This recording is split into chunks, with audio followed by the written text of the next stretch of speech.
یہ میرے ہاتھ میں اس وقت آپ بھنے ہوئے چنے دیکھ رہے ہیں۔ مذاق کے طور پر کہا جاتا ہے کہ یہ گھوڑے کی خوراک ہے، لیکن یقین کیجئے یہ بات غلط نہیں ہے۔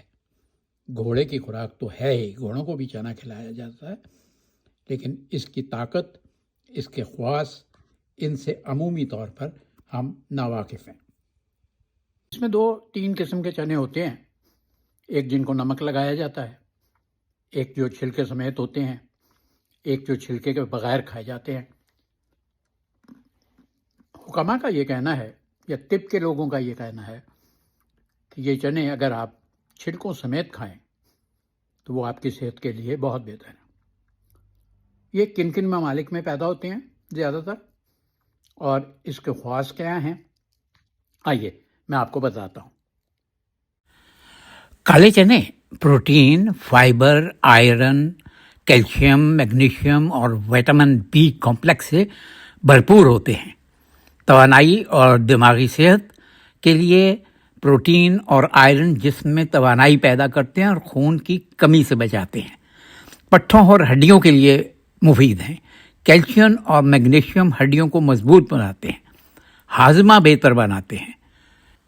فائبر جو اس میں شامل ہے وہ قبض کو ختم کرتا ہے اور نظام ہاضمہ درست رکھتا ہے۔ دل کی صحت کے لیے بہت اچھے ہیں، کم چکنائی ہونے کی وجہ سے کولیسٹرول کم کرتے ہیں، وزن گھٹانے میں مددگار ہیں اور بھوک نہیں لگتی انہیں کھانے سے۔ اچھا، انہیں تیار کیسے کرتے ہیں؟ چنے پہلے بھگوئے جاتے ہیں، 8 سے 10 گھنٹے تک آپ انہیں بھگو کے رکھیں، اور پھر انہیں کچھ لوگ ابال لیتے ہیں، بے شک نہ ابالیں۔ پھر ان کو مٹی کے تندور یا لوہے کی کڑھائی میں بغیر تیل کے بھونا جاتا ہے۔ اس میں کڑھائی میں ریت ڈال دی جاتی ہے اور اسے ہاٹ سینڈ کہتے ہیں، خاص طور پہ یہ ملتی ہے بازار سے، اس میں، اور جب یہ بالکل کرنچی سے ہو جاتے ہیں اور ان میں دراڑیں پڑنے لگتی ہیں کہ اندر سے چنا نظر آنے لگتا ہے چھلکا ہٹ کے، تو آپ سمجھیے کہ یہ تیار ہو گئے ہیں۔ اب انہیں آپ چھاننی لے کے، چھاننی میں آپ کو چھاننا پڑے گا تاکہ اس کی یہ جو ریت ہے یہ الگ ہو جائے۔